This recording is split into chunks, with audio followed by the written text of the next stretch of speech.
Assalamualaikum warahmatullahi wabarakatuh, teman-teman, dan selamat pagi ya. Masih kembali bersama Omi, dan kali ini kita masih membahas mengenai keluarga.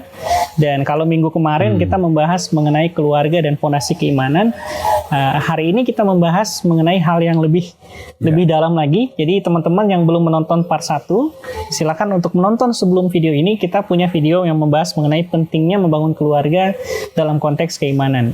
Dan saya masih bersama dengan Pak Mahmud di sini sebagai seorang tokoh masyarakat, tokoh agama juga. Beliau memiliki berbagai kegiatan dan yayasan yang kemudian terlibat dalam berbagai kegiatan sosial maupun juga dalam membangun keluarga. Ini pagi ini Pak, kita mau bahas yang Bapak sempat sampaikan di podcast sebelumnya tentang mentor Pak, mentor dalam keluarga. Aku pribadi punya pengalaman Pak, bahwa sebenarnya orang yang paling sulit dinasihati adalah istri. Karena sebenarnya kadang-kadang nih Pak, aku ngalamin, udah aku kasih tahu yang baik, dia nggak dengar. Nah, hal yang sama disampaikan oleh orang lain, dia dengar. Jadi hal konteks yang sama, tapi orang berbeda yang menyampaikan, kadang-kadang dia lebih dengar, Pak. Makanya itu mungkin menurutku mentor itu penting, Pak. Nah, mungkin Bapak bisa uraikan terkait mentor ini, Pak. Gimana? Ya, pengalaman saya, teman-teman. Jadi saya dulu berawal dari sebenarnya banyak gagal. Hampir 6 bulan pertama keluarga itu berantakan ya, karena baru ketemu semua karakter. Yang kedua, dari sisi ekonomi juga kami gagal karena belum mengerti benar gitu. Jadi akhirnya kami sepakat untuk memerlukan mentor. Mentor itu hal yang pertama harus diperhatikan bahwa apakah orang yang kita percaya untuk membantu kita dalam konteks keluarga itu, dia bisa dipercaya atau tidak. Yang kedua, lihat pertumbuhan keluarganya, ya kan? Jadi tidak bisa kita mencari mentor itu sendiri berantakan, terus menangani kita, membantu masalah kita, itu sulit. Jadi harus ada kriteria yang bisa ada lebih dari kita begitu ya, baik dari sisi keimanan maupun ekonominya. Nah, berkaitan dengan mentor untuk keluarga ini penting karena pengalaman kami ada satu masalah yang tidak bisa diselesaikan oleh suami istri, kami perlu mentor. Jadi kami cerita bersama masalahnya, kemudian kami dengar dari dia dan baru terjadi solusinya. Jadi mentor itu penting dan hadir di dalam keluarga kita, asalkan mentor itu benar-benar kehidupan keluarganya sendiri juga menjadi berkah bagi kita. Karakternya bagus, kemudian dari keluarga termasuk anak-anaknya juga bagus. Jadi dia bisa impartasi sesuatu yang menjadi contoh, jadi teladan bagi kita. Nah, itu penting. Nah, itu seperti yang Bang Omik tadi bilang, semua saya rasa yang sudah berkeluarga ada kesulitan, baik suami menghadapi istri, ada juga kesulitan istri menghadapi suami. Nah, di mentor itulah nanti bisa diatasi. Itu pengalaman kami ya. Seperti saya dari wilayah timur ketemu istri dari Jawa Barat, jadi memang tidak gampang. Nah, kami sering sebulan sekali itu ketemu mentor, kalau enggak bisa telepon, selesaikan, kami terbuka dengan mereka, sehingga mentor itu berdiri di tengah. Jadi dia tidak bisa memihak. Karena laki-laki misalnya mentor dia harus membela suami, nggak bisa. Jadi dia harus melihat dengan bijak, tidak bisa dia mengatakan oh kamu salah, nggak bisa. Mentor ada di tengah. Dia harus hadir sebagai peacemaker untuk bisa dua-dua itu bisa sama-sama berjalan gitu keluarga itu. Jadi itu mentor itu penting baik dalam keluarga maupun bisnis. Begini Pak. Kan kita nih sebenarnya bagi yang teman-teman yang biasanya baru menikah itu kan nggak ada mentor biasanya, langsung menikah saja. Sama seperti kita kebanyakan kalau kebanyakan orang yang menikah lah Pak ya. Nah, banyak juga yang salah tafsir Pak tentang mentor ini. Mereka mengiranya menjadi mentor itu misalnya mentor ternyata orang tua, entah orang tua istri atau orang tua suami yang dijadikan role model, semacam mentor lah Pak. Nah, padahal memang agak rumit juga karena biasanya kecenderungan orang tua laki-laki akan berpihak ke anaknya, gitu juga sebaliknya. Nah, sehingga aku pribadi Pak, menurutku itu penting untuk mentor itu harus eksternalnya, di luar dari lingkar keluarga, supaya objektif. Ya. Setuju. Apa benar nggak itu Pak? Saya setuju itu. Itu penting karena kami pengalaman dulu ya. Keluarga itu kami anggap bisa menjadi mentor gitu. Tapi tidak bisa dia berdiri di tengah, ya kan? Karena bagaimanapun dia harus membela adiknya, membela keluarganya. Jadi nggak bisa. Akhirnya bagus, saya setuju harus orang luar, ya. Orang luar yang kita kenal baik tentunya ya.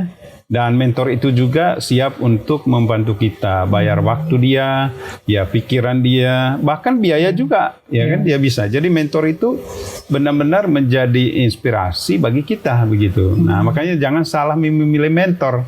Salah memilih mentor seperti teman saya, dia salah memilih mentor, malah jatuh cinta sama istrinya. Waduh. Karena salah memilih. Nah, hati-hati di situ. Betul, mungkin saran saya, carilah mentor yang memang selisih usia lebih jauh, tapi mentor yang benar-benar kriterianya memenuhi syarat. Bijaksana ya Pak. Ya, bijaksana. Nah, apakah kita perlu memilih mentor sebelum menikah atau setelah Pak? Nah, saran saya jauhnya sebelum. Seperti kami sebelum menikah sebenarnya. Saya punya mentor sendiri. Istri saya punya mentor sendiri. Nah, setelah nikah, kami satukan gitu. Mentor siapa yang kita bersama-sama. Ya, karena penting sekali itu. Ya, jadi saran saya teman-teman yang masih muda, ya bagus sudah punya mentor waktu mudanya, ya sehingga bisa tanya banyak. Nah, bisa tanya banyak. Dan sekali lagi ingatkan, ya kriteria mentor harus memenuhi syarat. Ya, lihat kehidupan keluarganya, lihat kehidupan ekonominya, ya kan? Jangan sampai nanti kita cerita konsultasi ekonomi, dia sendiri kesulitan. Ya, way out-nya apa? Jadi bingung. Betul. Paling dia bilang udah sabar, paling begitu. Iya, tapi kan memang susah Pak ya memilih mentor. Dalam artian gini loh Pak, kalau kriterianya seperti itu, mungkin banyak keluarga yang akhirnya tidak dapat mentor. Karena jujur saja Pak, kadang-kadang kita menganggap semacam guru, atau mungkin ya katakanlah ustadz-ustazah yang kita tunjuk menjadi mentor, ternyata tidak sesuai ekspektasi kita. Ternyata mungkin malah berpihak atau mungkin tidak bijaksana. Mungkin karena keluarganya juga rumit. Betul. Nah, sebenarnya Pak, untuk mencari dan misalnya kan banyak yang ini mungkin hanya ide aja sih Pak. Layanan konseling untuk keluarga itu aku melihatnya kayaknya kurang Pak. Gitu. Mungkin nanti ya di Ide Bangsa kita bisa gagas. Ya kan? Betul. Itu program yayasan kita dulu. Oh iya. Oke, cuma belum ada yang menggarap program itu. Jadi kami sendiri siap sebenarnya di website kita masukkan. Cuma ya mungkin Bang Omik nanti bisa atur itu. Baik. Itu kita siap. Dulu beberapa dari mahasiswa IAIN sudah banyak konsultasi ya dengan kita. Keluarga masalah keluarga itu penting itu. Ya, ini pengumuman ya buat teman-teman semua. Kita berdasarkan video ini, nanti kami akan komitmen juga untuk membuat semacam layanan konseling. Nanti untuk nomor dan kontaknya kami akan sertakan di video ini. Nanti bisa kita cantumkan di bawah sini. Nanti teman-teman bisa lihat dan catat. Dan itu free. Kami sertakan free. Kami sertakan link juga karena memang ini jadi masalah teman-teman ya. Kita nggak bisa tahu bahwa nanti ke depan ada masalah. Kebanyakan pengantin baru itu happy-nya mungkin sebulan 2 bulan ya. Setelah itu harus menghadapi kenyataan ya kan. Maka penting untuk mendapatkan mentor yang baik sebelum kita memutuskan untuk menikah. Dan juga ini terbuka juga bagi teman-teman yang sudah menikah, tidak masalah, kami akan memberikan layanan konseling. Nanti salah satunya mungkin Pak Mahmud di sini akan langsung menjadi mentor dan istri beliau juga siap untuk kemudian teman-teman bebas bertanya apa saja. Jangan khawatir karena memang aku pribadi teman-teman dan istriku kami banyak konsultasi dan Pak Mahmud adalah mentor kami dalam berkeluarga. Sehingga kalau ada pertentangan dan lain sebagainya, kami biasanya ke beliau. Nanti aku siapkan ya, nomor kontaknya di bawah, jangan lupa untuk dilihat dan dicatat baik-baik. Jangan lupa, jangan segan-segan untuk bisa mengirimkan pesan kepada kami. Nanti kami akan langsung masukkan dalam grup yang nanti isinya adalah keluarga-keluarga yang sedang dimentori. Tapi ini bersifat rahasia ya Pak. Jadi kerahasiaan masalah rumah tangga tetap dijamin. Kami sudah komitmen biasanya mentor itu begitu.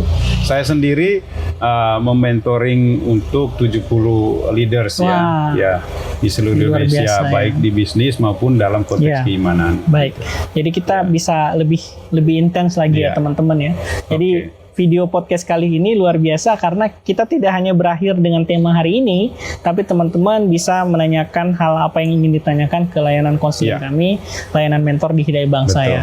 Oke Pak, ini kita lanjut Pak ya mengenai masalah ini. Alhamdulillah sebenarnya sudah terjawab sebenarnya.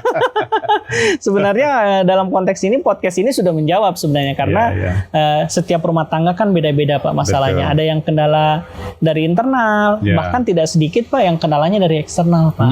Nah, gimana sih menyikapi kalau kita lihat campur tangan lah ya orang tua di dalam berkeluarga. Karena itu yang paling sering. Apalagi pasangan muda Pak. Itu paling sering orang tuanya kemudian harus intervensi intervensi. Akhirnya si suami merasa tidak ada harga diri karena tidak bisa mengendalikan keluarga, dan kalau si istri biasanya merasa beban dengan mertua. Paling sering kan Pak ya, waduh ini beban dengan tiap kali mau ketemu mertua kayaknya wah nanti dia protes ini, anak sedikit sakit disalahin istri rumah berantakan dikit istri lagi kan. Nah gimana Pak sebenarnya menanggapi hal-hal ini konteksnya? Begini, kalau seharusnya kalau lihat rujukan kitab suci ya, ketika seorang wanita dan laki-laki itu sudah menikah, mereka sebenarnya sudah mandiri di dalam keputusan apapun, sudah punya hak di situ. Nah, tapi tidak menutup mata, misalnya ada faktor ekstern dari keluarga bisa mengatur itu tidak bisa ditolak. Tapi suami istri itu yang harus jadi filter.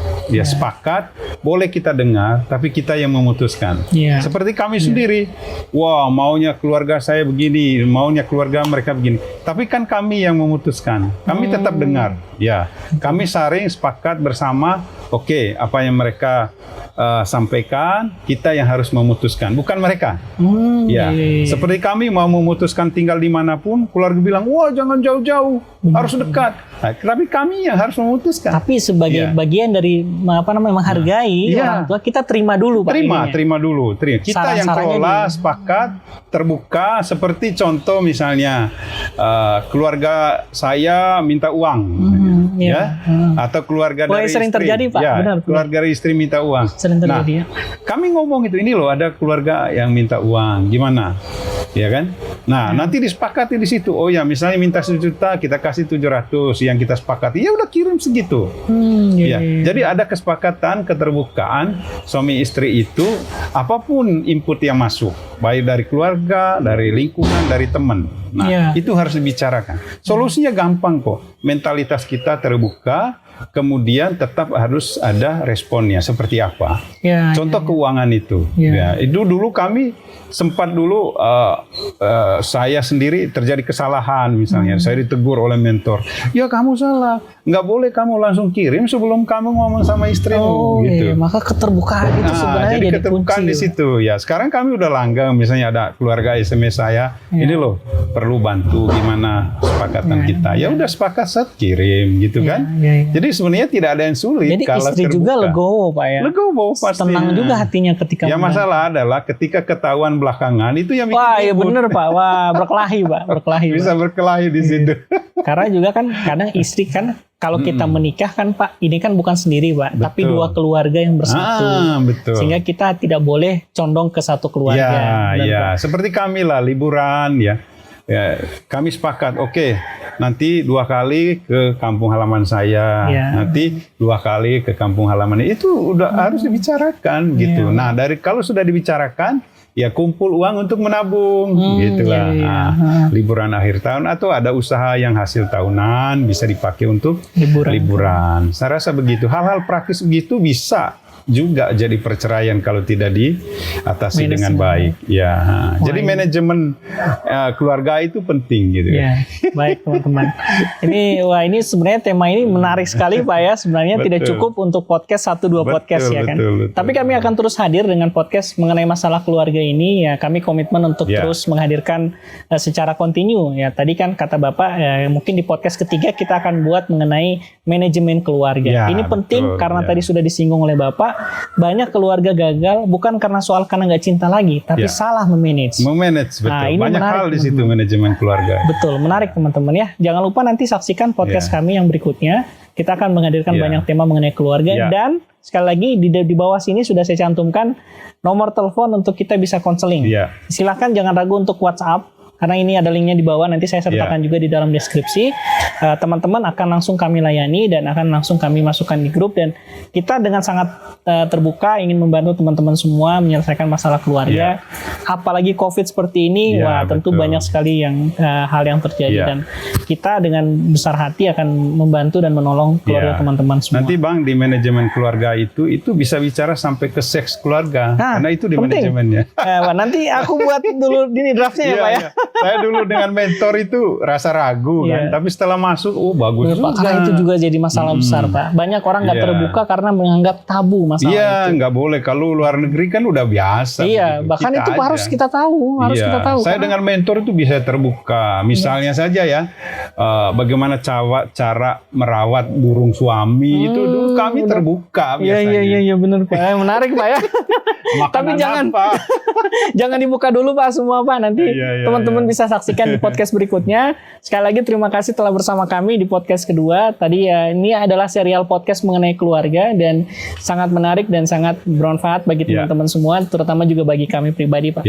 Aku sebagai pasangan masih muda Pak, itu pasti sangat penting mendapatkan masukan-masukan dari Bapak sebagai mentor. Terima kasih sekali lagi, terima kasih Pak. Kita akan hadir dengan podcast-podcast berikutnya yang lebih menarik. Jangan lupa untuk tetap connect ke kami, jangan lupa like, subscribe, dan komen. Terima kasih sekali lagi. Assalamualaikum warahmatullahi wabarakatuh. Waalaikumsalam warahmatullahi wabarakatuh.